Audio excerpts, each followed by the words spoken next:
Assalamualaikum warahmatullahi wabarakatuh. Alhamdulillahi rabbil alamin. Wa bihi nasta'in ala umurid dunya waddin. Para pencinta ilmu pengetahuan yang dirahmati oleh Allah Subhanahu wa taala, kita masih berbicara tentang usul fikih. Sebagaimana kita ketahui, usul fikih adalah suatu ilmu untuk menggali, untuk mengambil hukum syara' dari Al-Quran dan hadis. Ulama usul fikih mendefinisikan dengan istinbatul ahkam min adillatiha at-tafsiliyah. Metode yang digunakan untuk mengeluarkan hukum dari Al-Quran dan hadis di kalangan ulama mengelompokkannya kepada 3. Yang pertama adalah metode bayani, yaitu metode pendekatan penggalian hukum melalui kaedah kebahasaan. Artinya Al-Quran dan hadis itu dipahami dalam makna bahasa. Kemudian yang kedua adalah metode yang bersifat ta'lili. Ta'lili ini adalah bagaimana para fuqaha, para ilmu menemukan illat, menemukan sandaran, menemukan tambatan hukum, atau menemukan tempat melekatnya atau tempat menempelnya hukum syara' di dalam Al-Quran dan hadis. Ketika dia sudah menemukan tempat menempelnya Al-Quran dan hadis, para ulama berupaya mencari tempat-tempat menempel tersebut di dalam kasus-kasus di luar Al-Quran dan hadis. Ini disebut dengan penalaran ta'lili. Penalaran ta'lili itu ada 2. Yang pertama adalah penalaran ta'lili yang bersifat qiyasi atau sering kita sebut dengan penalaran qiyas. Yang kedua adalah penalaran istihsani, atau dalam buku-buku usul fikih kita lihat tema atau judul adanya istihsan. Metode yang ketiga adalah metode istislahiyah. Pendekatan ini adalah pendekatan kemaslahatan. Ulama menyebutnya dengan ada yang disebut dengan maslahah mursalah. Itu yang lazim disebut oleh ulama sebagai metode kemaslahatan.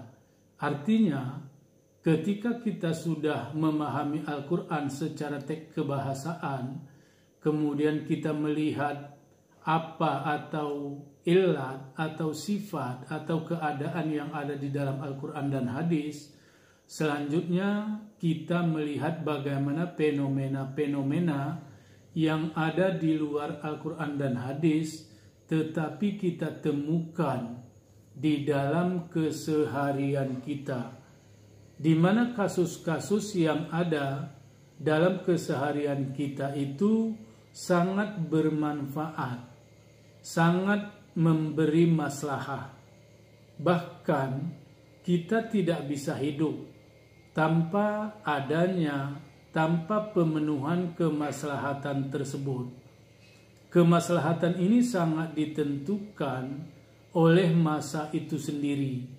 Artinya ketika kita berbicara tentang sejarah masa Nabi, mungkin kemaslahatan itu akan berbeda. Kemudian demikian juga masa sahabat, masa tabi'in, tabi'in dan seterusnya. Sampai pada hari ini kemaslahatan di kalangan manusia itu berbeda. Ini adalah metode usul fikih yang bisa kita simpulkan dari bacaan-bacaan yang panjang, bacaan-bacaan yang banyak itu dapat kita simpulkan pada sebagaimana yang kami sebutkan barusan. Menjadi permasalahan terkadang di kalangan ulama ketika berbicara, mungkinkah kasus-kasus modern itu dijawab, atau haruskah kasus-kasus yang ada di dalam zaman modern itu dijawab berdasarkan hukum Islam? Kita harus memahami bahwasanya Al-Quran itu adalah kitab suci yang universal. Artinya adalah kitab suci yang menjawab seluruh permasalahan sepanjang zaman.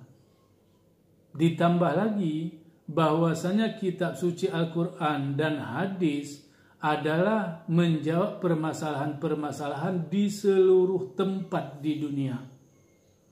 Artinya sepanjang zaman tidak ada yang terabaikan, demikian juga di seluruh relung dunia.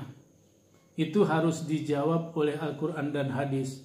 Sehingga semakin mampu para fuqaha menjawab permasalahan, maka Al-Quran dan hadis itu menjadi lebih universal. Kalau kita tidak sanggup menjawab permasalahan yang muncul, maka kita akan dikatakan adalah sebagai orang yang tidak sanggup menjawab permasalahan-permasalahan dari sisi hukum Islam. Sebagaimana kita katakan bahwasanya hukum syara, apakah dia hukum taklifi, apakah dia hukum wad'i, yang kita keluarkan, yang kita istinbatkan, yang kita ambil dari Al-Quran dan hadis itu, lalu ketika kita ambil, selanjutnya dikemanakan? Ini adalah menjadi permasalahan. Dikemanakan hukum? Ulama mengatakan bahwa hukum yang sudah diambil, hukum yang sudah digali dari Al-Quran dan hadis tersebut ditempelkan pada af'alil mukallaf, ditempelkan kepada perbuatan-perbuatan orang mukallaf. Bahkan lebih luas kita pahami bahwasanya perbuatan-perbuatan orang secara keseluruhan. Artinya tidak hanya melihat fenomena sekarang, kita melihat sebuah pekerjaan yang kita fokuskan pada perbuatan muslim. Bahkan terkadang kita harus melihat perbuatan itu sendiri tanpa mengaitkan dengan siapa yang melakukan perbuatan tersebut. Kita harus mengatakan yang seperti itu. Kenapa hal yang seperti itu kita katakan? Bagaimana bila kita berjalan ke sebuah tempat atau sebuah negara yang non-muslim, lalu pada tempat tersebut kita menemukan adanya makanan-makanan seperti daging, ayam, dan seterusnya. Lalu apakah kita akan mengatakan, halalkah daging, ayam, dan seterusnya ini ketika disembelih, ketika diprosesi oleh orang-orang non-muslim?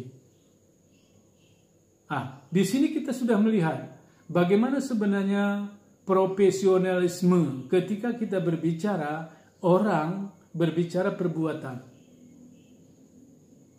Ketika kita berbicara perbuatan, maka usul fikih yang kita gunakan selama ini seharusnya ditambah.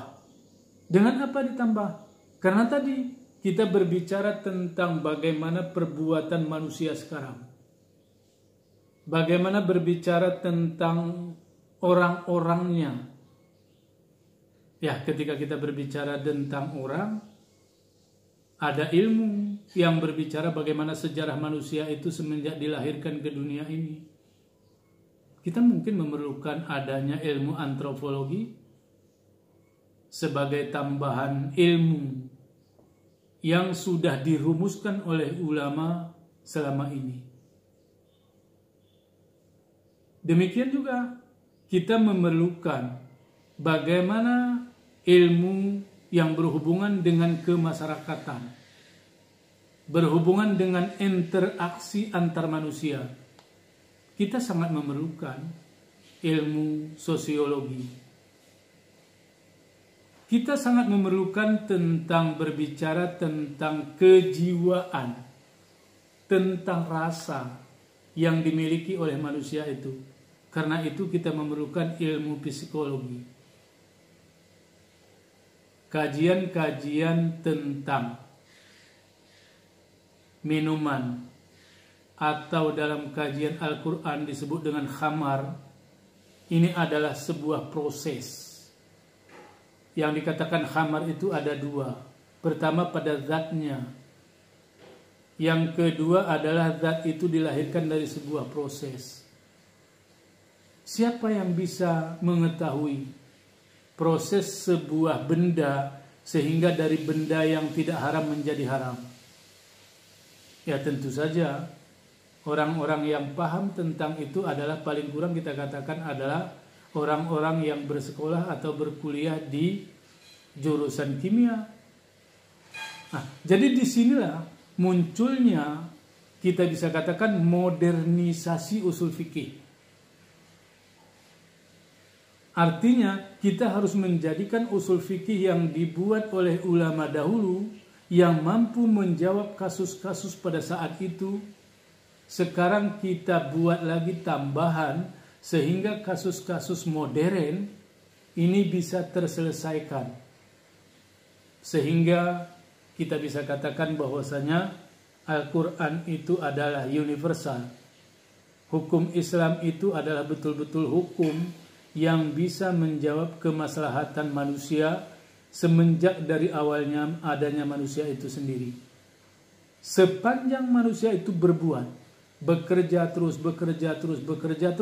maka af'alil mukallafnya, maka perbuatan-perbuatan hukum mereka harus kita lekatkan hukum yang kita gali dari Al-Quran dan hadis. Para pencinta ilmu pengetahuan yang dirahmati oleh Allah Subhanahu wa taala, mudah-mudahan ada manfaatnya dari kajian kita ini. Semoga memberi berkah, memberi pencerahan kepada kita. Kami akhiri wabillahi taufik wal hidayah. Assalamualaikum warahmatullahi wabarakatuh.